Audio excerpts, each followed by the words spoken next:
अहमदपूरमध्ये सध्या एका आंदोलनाची जोरदार चर्चा रंगली आहे। विळेगाव येथील शेतकरी नरवटे यांनी भूसंपादन प्रक्रियेत अन्याय झाल्याचा आरोप करत थेट शोले स्टाईल आंदोलन सुरू केलंय।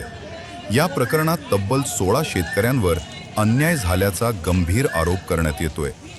शेतकरी नरवटे यांचा आरोप असा आहे की भूसंपादन करताना नियम डावलले गेले आणि काही अधिकाऱ्यांनी मनमानी निर्णय घेतल्यामुळे शेतकऱ्यांचे मोठे नुकसान झाले।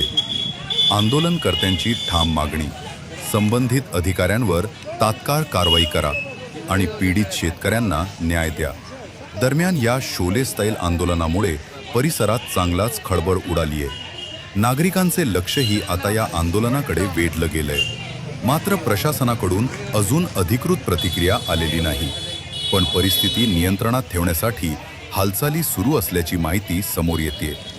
अहमदपूरमधील हे आंदोलन पुढे कोणत्या वळणावर जाणार याकडे सगळ्यांचे लक्ष लागले।